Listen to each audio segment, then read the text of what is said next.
Hello, everybody, and welcome to Season 3, Episode 17 of A Conversation with Cometan. Of course, I'm your host, Cometan, but today I'm going to be joined by the humanist leader, Andrew Copson, and we're going to be talking about, of course, secular humanism, how that interacts, how our different beliefs, interact and how we are similar and different. I've got quite a few questions for him, and so I think it's going to be a really good interview. So I hope you enjoy it. Please subscribe and leave any comments down below about what you think of our conversation. So without further ado, enjoy the episode, guys. Best get into it then, I suppose. Yeah, exactly. Yeah. So today I just wanted to speak to you really about I was looking through the Humanist website and just picking up on a few ideas, and I mean, they're not criticisms. I think they're just aspects of humanism that maybe clash a little bit with my own beliefs. So I just wanted to run through those. Let's talk about them. Yeah, absolutely. Yeah, I think that so I'm coming from an Astronist perspective, and I don't know how much you know about it. You probably don't know anything about. I had a quick look at your website. Yeah, okay. And I suppose, there are fundamental things that we agree on, reason, empathy, some of those keywords that that are on your website, and dialogue, rational debate. But I suppose the biggest thing I think that is I don't know, not troubling me, but a contention is the humanist sort of understanding of meaning of life. Mm-hmm. So I just kind of wanted to maybe clarify with yourself, were you, or I don't know whether you speak for the whole humanist community or just Humanist UK or just yourself, but where do you see kind of secular humanism on that spectrum between, affirming a meaning to life and then, more of a nihilistic, approach? Sorry to go so deep into. Yeah, no, I understand completely. I mean, the meaning of life or meaning in life is such a big question, and people mean such different things by it. So let me just say a couple of things about a humanist approach that I think might help advance our discussion. Yes. Humanism has been described actually as the joint denial of theism and nihilism. So to be non-nihilistic, to be anti-nihilistic even, is a fundamental part of a humanist approach. Now, of course, that's with a very specific meaning of nihilism. So the humanist idea there is that although the universe has no purpose, right, and there's no trajectory to it, there's no meaning written into it, there's no direction in which it's traveling, no purpose behind it, that does not mean that we must or that we should see our own human lives as somehow without meaning, without purpose, nor does it mean that we should say, because the universe has no purpose, therefore there is no purpose or structure in our lives, so let's just do whatever we want. Why shouldn't I be selfish? Why shouldn't I, ... So that sort of nihilistic attitude, it's core to a humanist approach to reject that idea. But at the same time, a humanist does accept that the universe has no purpose and that there is no meaning out there or in here waiting to be discovered, no pre-existing meaning or purpose or trajectory or design behind things, because after all, we don't accept there's any designer or creator or consciousness written into the universe itself. Or destiny, maybe. Or destiny, no, of course not. No, exactly. So humanists do accept there's no purpose in the universe, but they don't connect the question of meaning in our lives with the question of meaning in the universe. And, the idea of connecting those two is a legacy, is an artifact, is a hangover, really, of societies, of human beings who believed that a god or gods had created the universe and specifically had created people, within that universe as a sort of pinnacle of creation, and that there was purpose, therefore, behind not our lives, but the universe as well, and that it made sense to connect the two. Well, a humanist doesn't see that connection. That connection doesn't exist. So a lot of humanists, as a result, sort of don't like to use even the phrase meaning of life. I mean, some people will say, well, look, there can be a meaning of life, not meaning in the way that, you know, philosophers and scientists might mean it, but meaning in the way that poets or artists might mean it. You know, you give meaning to your life. You know, we're not just organisms to which events happen. We attribute meaning to our experiences as we move through our lives, and we do that in all sorts of different ways. We make connections with other people or with ideas. We adopt purposes and goals for ourselves. You know, we have basic instincts as organisms that drive us, and we make sense of those in meaningful ways. But some people would say that's one way, some humanists would say that's one way to salvage the concept of meaning, so we can keep talking about meaning of life. Others would say, well, that's not really the meaning of life, because everyone's meaning is different in that scenario, in the humanist scenario. And so therefore, maybe we should talk more about meaning in life or a meaningful life. Other humanists would just reject the concept of meaning completely and say, let's not talk about that. You know, the whole question of meaning is a religious hangover. Let's instead talk about a good life or a life well lived, a happy, fulfilled life, purposeful life, and so on and so forth. So that's in a nutshell. That's a summary. Does that help to move us forward? Yes, I think it does. I think it shows that there are, within the humanist community, different, you know, approaches, even within, you know. Oh, yes, definitely. That it is, you know, it's not a monolith, is it? You know, it's not just like they all believe one or not believe something, you know. So I think that's helpful to clarify that. I think I've come across humanists people who call themselves humanists, who are more towards the nihilistic ends. You know, they might not be nihilistic, but they are. When you just said that last example there, that sounded to me a little bit more nihilistic. But this kind of brings me on to the next point, I suppose. And what do you mean by that? Well, I mean, with nihilistic, I mean that there is no meaning, in a way, that there is no attachment of importance, in a way, to you know, maybe individual lives, but also collective humanity. Personally, I do believe that we have as a collective, I do believe we have individual and a collective purpose, I suppose. I do believe that, and I think that's maybe one of the ways where we do depart on that topic. But I think that another aspect, another contention that I have is this seeming reliance on individualism.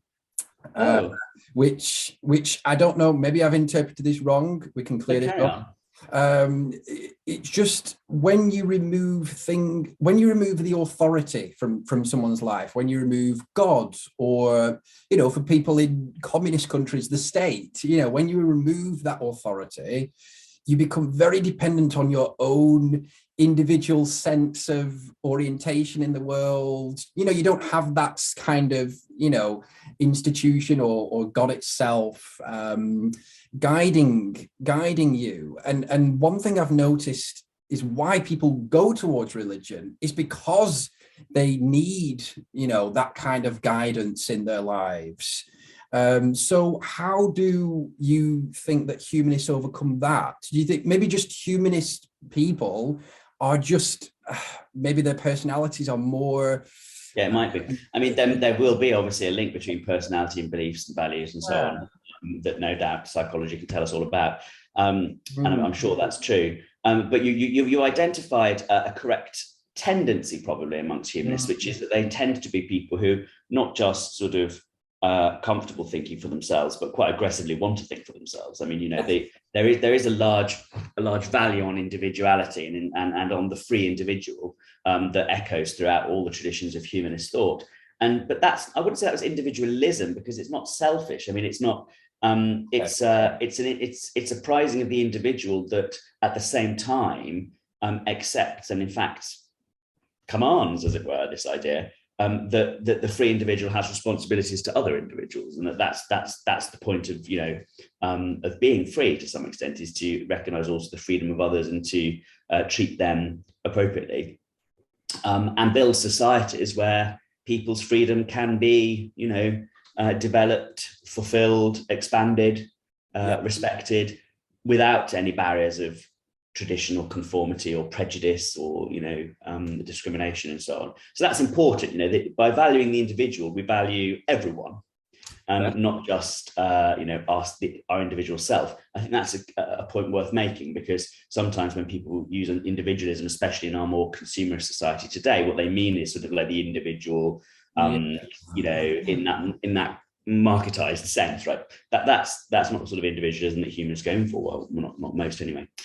So I think that's true, but so the valuing of the individual, the ethical valuing of the individual, that's important. And we see what happens when the individual isn't valued. You get these, big blocks, dictatorships, monolithic, homogenous cultures, stifling, oppressive, unpleasant, tragic in their effects on human beings. So that is true. I don't see that necessarily. I mean, what I'm trying to think is, are you sort of making an argument for the necessity of mediating organizations between the individual and, as it were, the wider world? Do you think that individuals need to be patched into some sort of specific community in order to be able to develop their ethical sympathies? Because that may be true, but I would say that, an individual can't really avoid being patched into society. From when we're very young, we are a part of a family, or if we're not in our own birth family, some sort of small society where we're being raised and developing.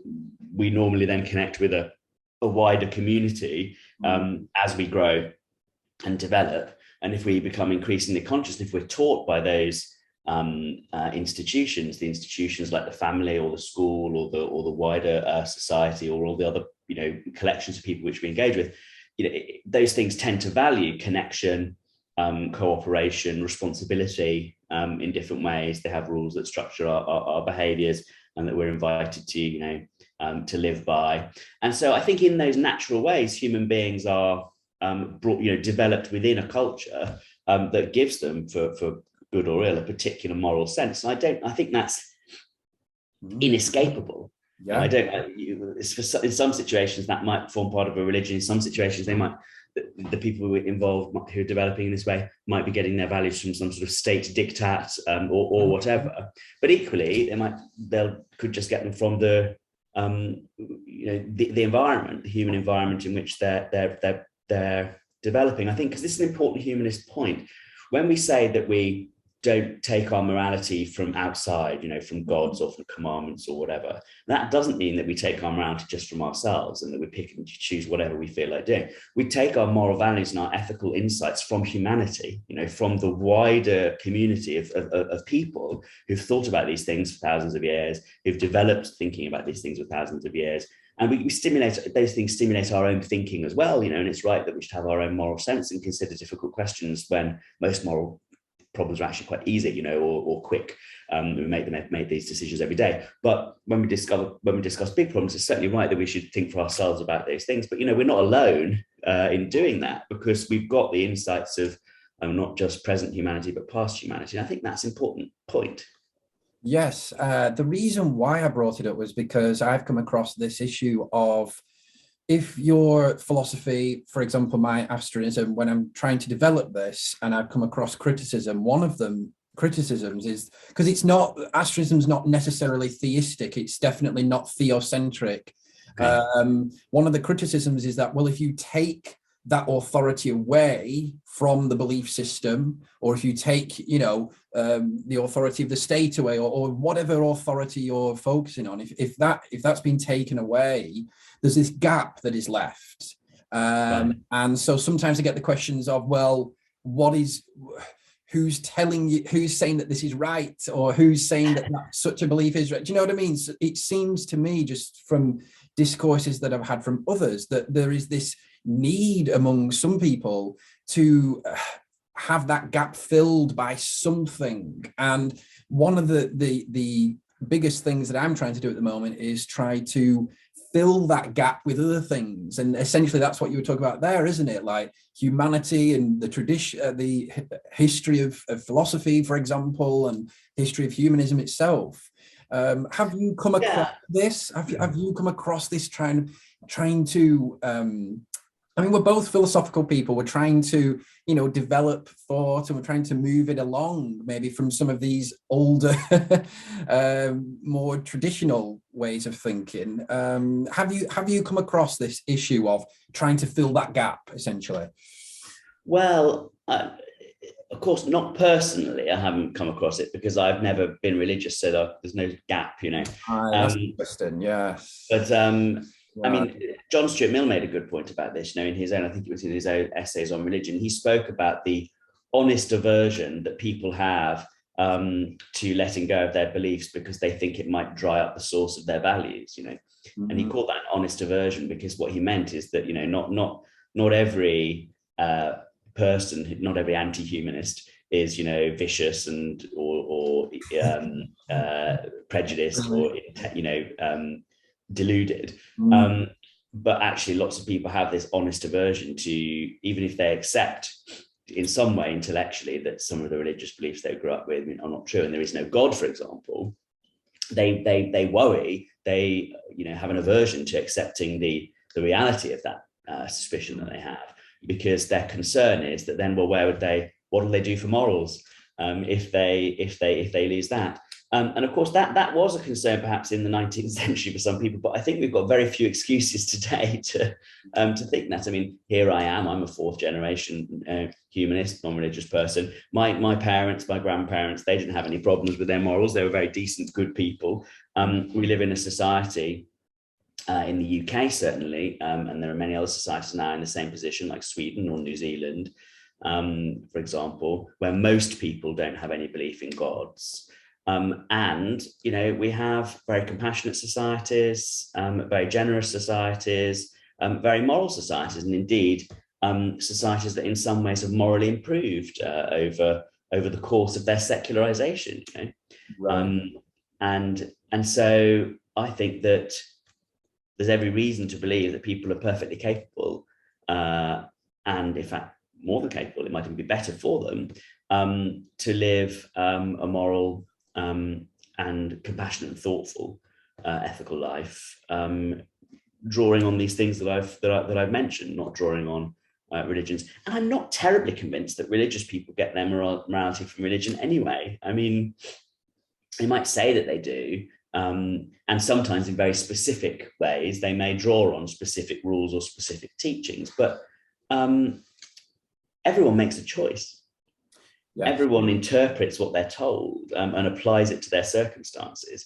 And even the decision to value particular religious teachings in the first place is a choice. No one can escape. The humanist idea is not just that humanists are ethical individuals making their own choices, but it is that everybody is. And even the most religious person has, they have the option. They can choose to accept that that they should live this way or not. You can say, I've got to follow these rules, but you've made a choice to follow those rules in the first place.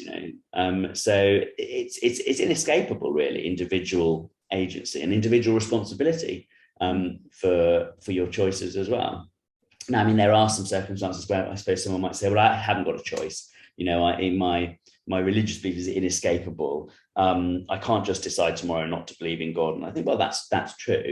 I can't decide just tomorrow to believe in God. And I do accept that there's maybe something like that. But we do know that people change their minds, that they're able to reflect, that they might change their mind and so on. And we're responsible, I think, for assessing our own beliefs in the light of our developing other opinions and what we learn and so on and so forth. So I think there is still, even then, a human responsibility that's inescapable. So I don't think there is a gap, and there might be a gap for some individuals, but I think it can very quickly and easily be filled with the sort of things that I'm talking about. And indeed, if someone says to me, well, look, I really believe that I should help others and not, harm them, and so on and so forth, and give to charity and volunteer my time and be compassionate and raise my children in this particular way. And I believe all that because my religion has told me these things, but I'm worried now that now that I don't believe in this religion, I'm worried that I don't have any reason to do all these other good things, I would be incredibly surprised if someone ever said that, because it's far more likely that they would say, but now I do all these things because I want to be good, I want to help others, I want to, be a person that I can have some self-respect, I want to have some integrity, I want to see others be happy, and so on and so forth. People slip very easily from one set of justifications for their pro-social actions into another set of justifications. Very few people lose their religion and become mass murderers, in that moment when the light was switched off or on, whichever way you want to look at it. And they thought, oh, actually, there is no God. Now I can just go on a mad killing spree. I mean, some people do, but they've probably got other problems. And of course, some people do it the other way around. They become religious and then go on a mad killing spree. So, I just don't think there's any necessary connection between religion and morality in that way. Yeah, it's interesting. I think maybe the gap for me comes regarding the meaning of life question, like we were speaking about earlier. I think that's where the gap for me is difficult to sometimes fill. If someone said to me, there is definitely no meaning to life, or there's no collective meaning to humanity, not just individual trivial. Would that worry you, would it? No. Would that worry you? I think it would. I think I'd have trouble with that. I think it would. It just doesn't. At this stage, I would have issues with that. It would take me a while. I'm not saying that I couldn't come round to that idea, but it wouldn't be my natural, right. response. You feel a need for a sort of ultimate purpose or some sort of. Yeah, that's definitely central to Astronism as well. Mainly around space exploration and about exploring the universe and things like that. Really, that's our main ultimate purpose for humanity, I suppose. But another thing, just to go on to another. You'd like to go to space, would you? You'd like to go to space? I would not like to go to space. Oh, I'd love it. Would you? It's my dream. Sure? I'll wave from when I'm up there. Oh gosh. Well, I hope. Stay safe. I'm a very earthy person. Yes. Well, yeah, some people are. Some people have no interest in sort of space or scared of it, maybe. I don't know. But yeah. I'm not scared of space, but I'm scared of being in space. I would like to be in the little. I wouldn't mind, making my way around the universe on the Starship Enterprise. That would be fine. But I wouldn't particularly like to do it in a very small box, without a holiday. Yeah, another question that I had was about this idea of happiness, because you did mention that earlier, actually, about maybe happiness or the seeking of happiness being the sort of aim, or maybe part. Yes, that's right. That's right. I mean, that's basically, that recurs all the time in humanist thought, is the idea that having one life and being responsible for it. The thing to do is to try and be happy, be fulfilled, develop as fully as one can, and help other people do the same. So that's as it were the humanist goal is for people to be as fulfilled as possible in the one life they have. Does that lead to hedonism, or am I just? Yes, of course, absolutely. Okay, that's interesting. Yeah, I mean, they did hedonism. It's a sort of ethical hedonism. Yeah. Yeah, that's interesting. I'll have to think about that more now. Now you've confirmed that, I'll think about whether that gels with my ideas, maybe. But different things make different people happy. I mean, different people have different hedonisms to pursue. I mean, it could also be that the hedonism of endless hard work could be yes. Hedonism, so that each humanist's hedonism will be distinct, I think. Of course, there's some big crossovers. People like to, there's lots of things that everyone likes to do, or a lot of people do, connect with nature, have some goals, have something to do, have something to look forward to, have someone to love, all those things that are sort of basic instincts or basic desires. But yeah, a sort of ethical hedonism, that's exactly right. Epicurus is very much admired by modern humanists who go in for philosophy in that sort of vein. Yeah, that's interesting. I'll think about that longer, and maybe. And the political convictions of humanists too. I mean, the political convictions of humanists are often based on this same idea. So, I mean, humanists beliefs resonate very strongly with, and in fact were one of the inspirations for, human rights and the idea of human rights, which you and I've discussed before, which is, that, and this idea is there as well, because the ultimate idea of human rights is that every human being should have the maximum freedom possible up to the limits of the rights and freedoms of others. There's that self-limiting nature to it, and that's the same for humanists, really. I mean, it's like, if it doesn't harm anyone, and it's what's going to give you happiness, fulfillment, pleasure, then do it, and do it as well as you can. And I think that that's pretty much a central insight, I think, into the humanist approach. It's one of the things that makes it distinctive, of course, as well. A lot of people say, oh, humanism, that's just sort of like, poor man's Christianity, which is all based on, Judeo-Christian values. I don't know what that's meant to mean, Judeo-Christian, but, there's people who put this out there who say, oh, it's just, and they sort of sneer. It's just, they're just Christians who don't believe in God, you see, and they've taken all their ethics and morals. They didn't even realize it, but it's all from Christianity. And actually, the pleasure principle, as it were, the seeking of fulfillment, of happiness in this life, in this maximum human development, that is that. Are you still there?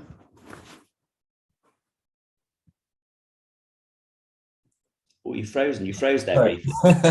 Sorry. I think we're back now. Here. Yes, we're here. Sorry.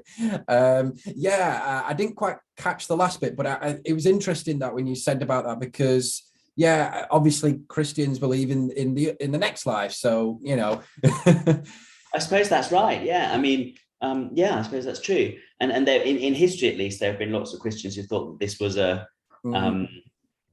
less important, or yes, correct. Yes, they must think at least it's very brief. I mean, I suppose if you think that you're going to carry on forever, this is quite a short period in this particular world. But obviously, for me, it's everything, and for every humanist, that's true. It's so brilliant how there's that real contrast between the two. I love that. It's just great how there's that such huge contrast between. I mean, I think Christians basically see this as like the precursor, don't they, to the real. I suppose real believing. There's a large number of real believing Christians who do. Yes, that's right. I mean, I think you've got to be careful, because lots of people identify as Christians with quite different beliefs. I mean, their beliefs are quite diverse. I don't think there's any such thing these days as a Christian, and if there even ever was, they're all so different from each other. It's, another area of slight contention for me is regarding the worldview of humanism. So the underlying worldview, which to me, from what we've been speaking about, and the word humanism itself is anthropocentric. Yeah. Is that fair to say? Well, is that difficult? I think I'm not sure how to answer that question fully. I mean, the difficulty is, of course, is that at the time when the word was coined, it was obviously meant to indicate human things, by contrast with, unknowable, divine, extra human type things. And I think that is still an important aspect of humanism. An important aspect of the humanist approach to things is to say, well, human beings do matter. Individual human beings matter. Right. We're conscious, we're meaning making, we're moral, we have purposes, we matter to each other and should matter to each other, probably more than other things. Right. And that we have ethical obligations to each other, to other human beings, more than we have ethical obligations, for example, to other entities. Now, that is that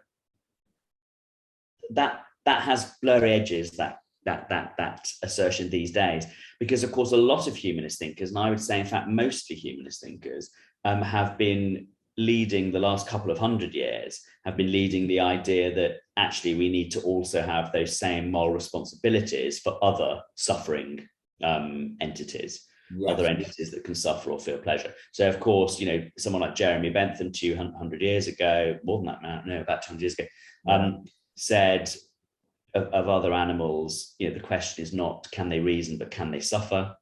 Yeah. David Hume said the same thing. Humanist philosophers like who's that? Oh gosh, his name's gone out. I'm post-COVID and I'm still a bit brain foggy. who's the guy? He's the philosopher. He's talked a lot about animal rights recently, and he's Yes, I Peter can see his face so clearly. Singer, is it?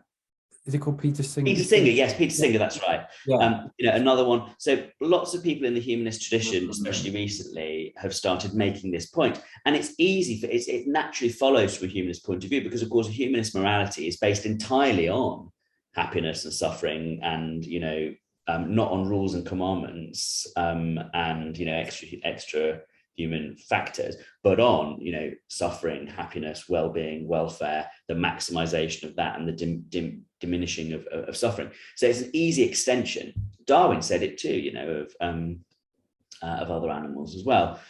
It's an easy extension out from the human being to other sentient, suffering or pleasure-feeling entities. And I think that that's an important qualifier on the possible assertion that humanism is very human-centric, but it is still human-centric. I mean, I love my dog more than, I love her so much because she's amazing. She's the best dog in the world. But I would still feel that it was wrong of me to choose her over any random human as the boat goes down, That's not to say I wouldn't do it, but I would think that I'd done the wrong thing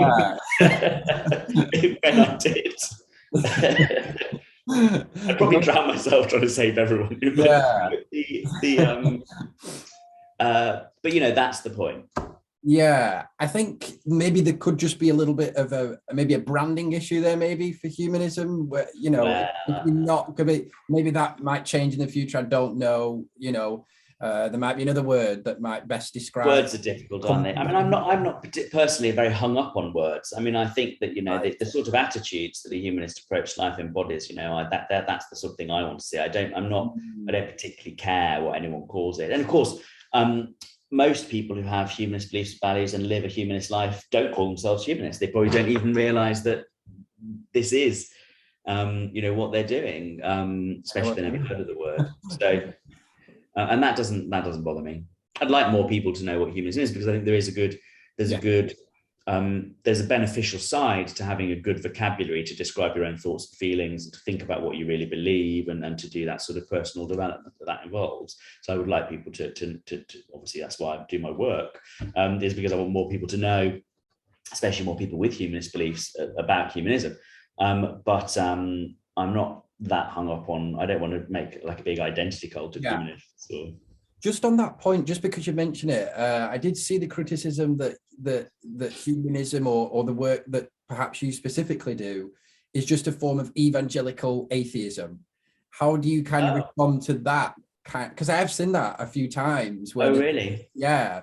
Well, I think that's interesting. I mean, certainly, I don't know many humanist organizations that have as part of their mission to convert people, as it were, to humanism. Right. Or deconvert, as the word. What's that? Or deconvert. Deconvert, yes, that's right, yeah. That doesn't really happen. So, I mean, for example, the purpose of let's look at Humanist UK or Humanist International's purposes, for example. The purpose of Humanist UK and its charitable objects and its strategy is to support humanists, right?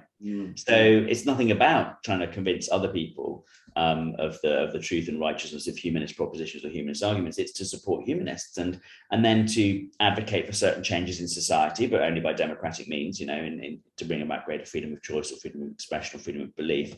And then to provide services to humanists, so ceremonies, pastoral care, and things like that. It's not so. There's no humanist organization I know of really which has it in the world, which has as one of its explicit aims the promotion of humanism to non-humanists, if you see what I mean. But then I think that's because we think that there's so many humanists out there who've not yet engaged with us that there's plenty to work with without having to target other people. And of course, a core humanist value is freedom of belief. So although we might want to engage with religious people in different contexts, you don't want to go bothering them and sort of knocking on their door and saying, hello, have you heard the good news? You're alone in the universe. And, those sorts of things. That would not be, I just can't imagine a humanist organization taking on that goal. Now, of course, other people, it's a remarkable, though, how, for example, people read an expression of humanist ideas as being an attack on their particular religion. Yes. Just yesterday on social media, someone had posted something that their child in school had been learning about humanism, and just went off on one about Christianity and about how the humanists were misrepresenting Christian beliefs. And you just wanted to say to them, this is not about you. This is not about you. So it is hard as a humanist to say anything anywhere without someone saying, why are you insulting, religion in this way or Christianity in this way? And you want to say, well, I'm not. I'm just saying, that something about humanism. Yeah. And so that is people are very sensitive. Of course. I don't really understand why, apart from that, I suppose, when you feel, I don't know if I ever would. It's important to them, isn't it? I mean, I suppose so, but I wouldn't feel like that. I don't feel like that when religious people are going around saying, oh, God this and God that, and hell and heaven the other, and sin this. I don't think, God, what an insult to me and my beliefs that they're saying these things. How dare they, mischaracterize a non-religious life that way, as if it's sinful. I just don't. It doesn't bother me. But obviously, a lot of people out there are bothered by humanists saying what they believe, but that's on them, I think, not on us. What I've noticed is that the less people that they've kind of interacted with, diverse amounts of people, the more offensive they take people really? when they come across them. That's what that's probably right. To different people, the more people you speak to, diverse beliefs, the more normal it becomes, and you be able to do better without having to fly off the handle. Well, I hope so. Right. You'll always get that, but just two last questions if I can. Okay, but then I must run. Although it's very nice speaking to you. One of them is important to me. Does humanism believe in other species in the universe, whether intelligent or non-intelligent? Oh, I don't know, really. I mean, is that a matter for belief? I mean, they'll be there whether you believe in them or not. It is a belief. I suppose it is it a belief? I mean, I suppose it's likely, I suppose, isn't it? I mean, you're asking the wrong person, because I don't know anything about science or the universe. I feel like when I've heard talks by other people who do know things, they seem to think that there is probably intelligent life elsewhere in the universe, on the basis, as far as I can tell, of sort of like, why wouldn't there be, with such a large space and such a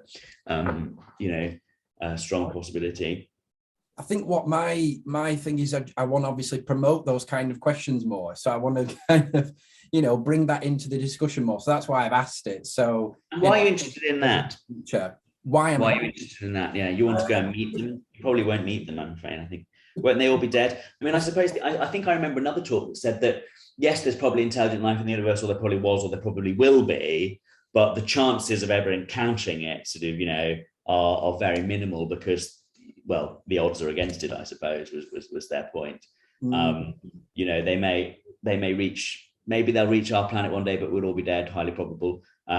Or maybe they were here a long time ago and we hadn't started existing yet, or maybe we'll reach their planet once and they'll all be dead. I mean, this is the most likely thing. Philosophy, though. This is the kind of debates that I have with people in my sort of sphere. We talk about, just like you may talk about, ethics and morality. That's the kind of questions we talk about. That's the kind of. These are just hypothetical scenarios that you. But they're interesting to write about and to talk about. And they do have, to some degree, I mean, for me, they have a huge effect on what I think and believe, and what you think about your life.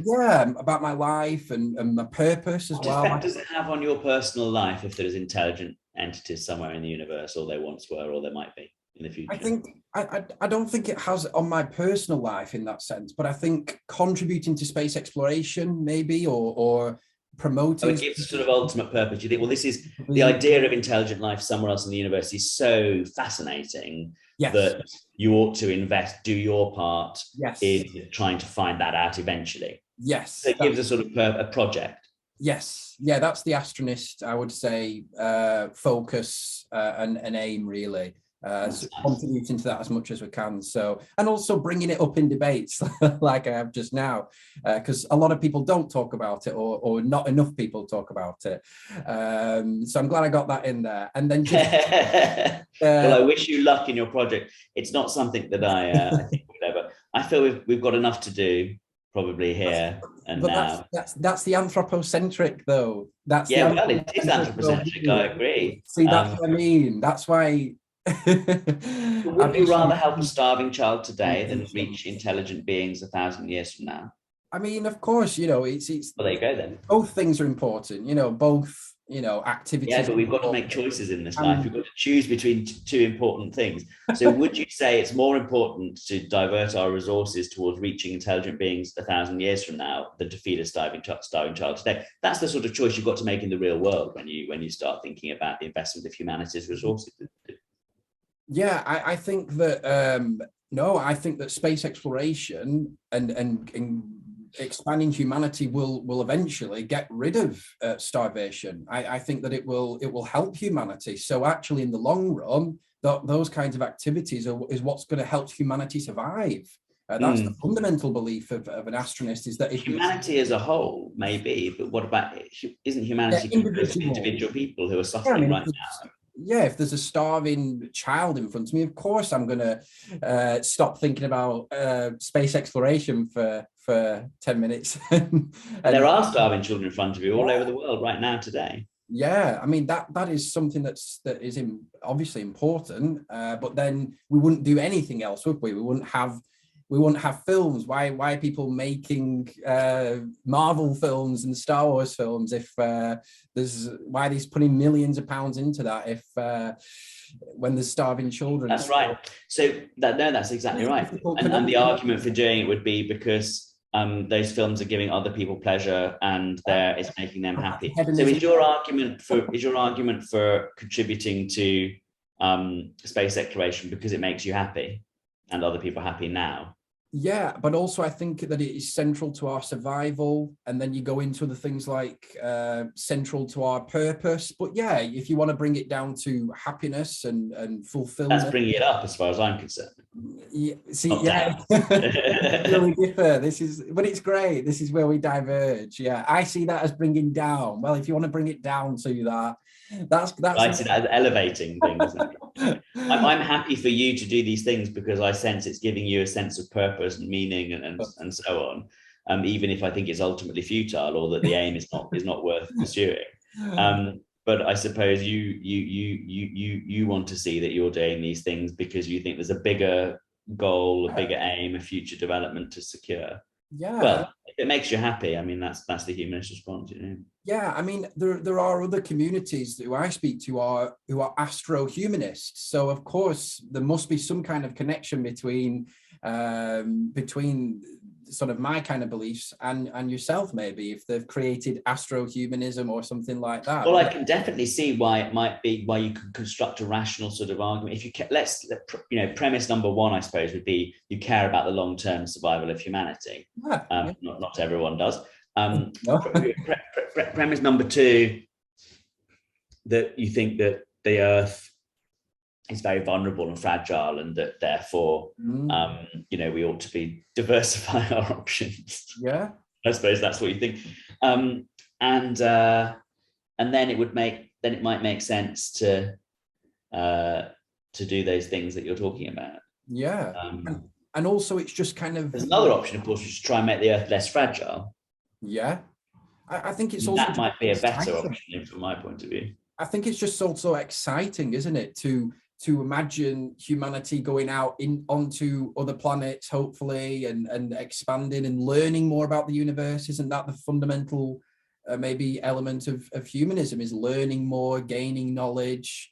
I'm very happy for people to do that. Yeah, no, I do think that is central as well. I mean, how can we really learn about the universe if we stay on this tiny planet out of, millions, billions of other planets? That's the issue I have with anthropocentrism sometimes, is that it can be so kind of earth-centered, human-centered, that we become blind to the broader, universe in that sense. Well, that's very pejorative language, become blind to the broader universe. I mean, we can say it just doesn't matter as much without being blind to the possibility of it. And also, you know, I think the world's big enough for, well, that's a bad metaphor given what we're talking about, but, you know, life is big enough for everyone to have their own different aims, as I was saying. So, I mean, I'm not against your proposals.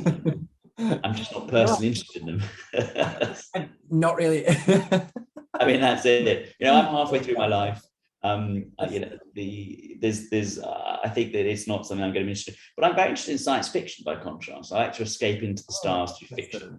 Right, that's interesting. So there is some interest there, I suppose, in outer space. I'm interested in fiction in the same way, I suppose. I'm as interested in space as I am in the 19th century, in that I suppose I would engage in fictional explorations of both.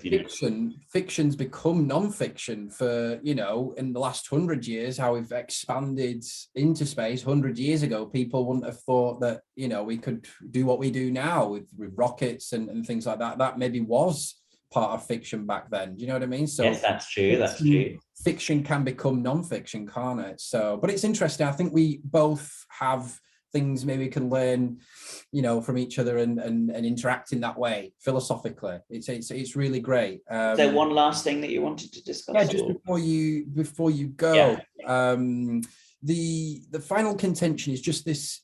It builds on what we've just spoke about, and it's this kind of general attitude, I suppose, that exudes from a humanist perspective, is that you live day by day, because in a sense, like we've said, that for a humanist, there isn't that kind of broader collective, maybe destiny or purpose to humanity in that broader sense, you know, like going up to the stars, that kind of thing. There isn't that in humanism. So does that then reduce humanism down to that living day by day? Because when I spoke, I don't think so. I mean, where are we going essentially? What do you know what I mean? Like, this is your shtick, not mine. I mean, you're the one who wants to be going somewhere.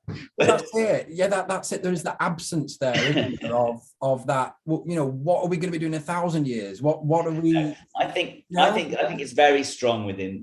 I think it's very strong within the humanist. It's very strong within the humanist approach to life that we should take control of our own destiny in as far as possible. And humanists have been behind the building of some of the very big human enterprises that have done that, like the NHS, for example, or social security systems, you know, big systems that have said, right, we want to solve a big problem into the future for human beings.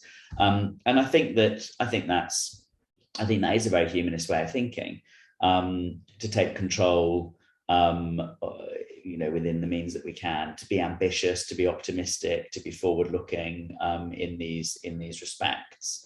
And I mean, you know, I could just sit here and recite a list of humanists who've done things like that, from the Thames Barrier to the NHS to, you know, the discovery of DNA to the whatever. I mean, that definitely is all the big planning enterprises that have gone on. And I would say that that's to be expected, because of course a humanist perspective is that no one else is going to do these things, and we have to take responsibility not just for ourselves but for our joint destiny, and that we do need to and can be ambitious for it. So I would say that was pretty core. Okay. And I think that your part, at least, of what you're saying is very humanistic. You are saying, look, let's take control of this. Let's think about the options, look to the future, and take our species into different places, both for the joy of finding things out and the intellectual curiosity of it, but also for the practical reason to diversify the homes of our species to make its survival more likely over the long term, right? I mean, that's a very humanistic approach. So yeah, I would say that's that. But I suppose that's more about process than the goals. I don't think any humanist would sit here and say, and the goal must be X, apart from that the goals must be goals that advance human welfare, human happiness, human fulfillment, and seek to diminish, you know, human suffering and the suffering, of course, and fulfillment of other animals, as we've previously discussed. That's interesting. I suppose it's a form of eschatology, isn't it? To use a theological term there, it's a form of it. It's a very non-religious, non-theistic form of it, but it is maybe something there, but maybe not a fully formed one, like in Christianity, for example, where there is that kind of belief in that we're coming towards, some sort of judgment, salvation, judgment. Yeah, I mean, I don't think that necessarily. It's open-ended, isn't it? Humanism's open-ended in that sense. Yes, and one also would have to accept that we might all die tomorrow. The whole planet might blow up tomorrow. So I mean, it's not like there's no sure and certain consciousness of a destiny. It's more the we accept the possibility and assert the importance of trying to take control for the benefit of all people of our own species direction. But we don't know where we're going to. And the high probability is that we'll all fail in the end, and that everyone will die. So brilliant! What a great way to end. And that's the end. That's my final concluding thought. That's why you should be a humanist. Yeah. You've sold it very well there. You've sold it very well. All right, then. See you later if we're still around. No, that's great. I think just not to keep you any longer, but it's been a great conversation. I've learned a lot more about humanism in this last 45 or so minutes, and hope to speak again soon. Hopefully I'll have other questions next time as well. Exactly. Okay. All right then. See you. Thanks, Cheerio. see you later. Bye. Bye-bye. So there you have it, guys. Brilliant conversation, back and forth, laughing. It was really good conversation. I think that myself and Andrew do share, like I said at the beginning, fundamental values, which are human rights, empathy, rationality, science as well. So it's, on that kind of basis, we can have, a constructive conversation like we've just had, but then also, laugh and joke about some of our differences. And as you'll have seen through the conversation just now, we do definitely have some differences, but that's great. That's what makes the world better, because it means that we're not all robots and all the same, we're not copies of one another. So regarding astronism and humanism, I think that parts of them are certainly compatible. I think that regarding the meaning of life, regarding kind of eschatology, in astronism, we have our belief in transcension, like I was talking to Andrew about, space exploration as bringing about salvation and things like that.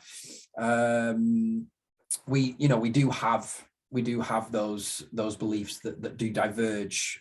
Like Andrew said, he's not interested in, he wasn't that interested in some of the things I was speaking about regarding the existence of life on other planets, for example. There was that absence there. So that's what I kind of want to try and instill in people, in humanists, especially in atheists, is trying to instill that, trying to show them in a sense that you can still be an astronist, you can still have those beliefs and those convictions about the future of humanity in space, about the centrality of the astronomical world, the centrality of space exploration, and still maintain your disbelief in, supernaturalism, God, and other things as well. So you can still be an astronist in that sense.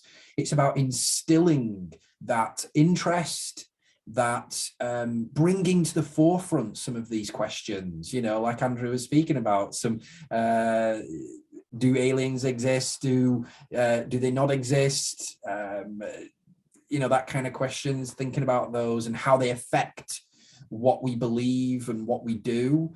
I think it was a great conversation, and I hope you guys enjoyed it. I certainly have. And I'll see you in the next episode. So I hope you enjoyed this one. See you next time, guys.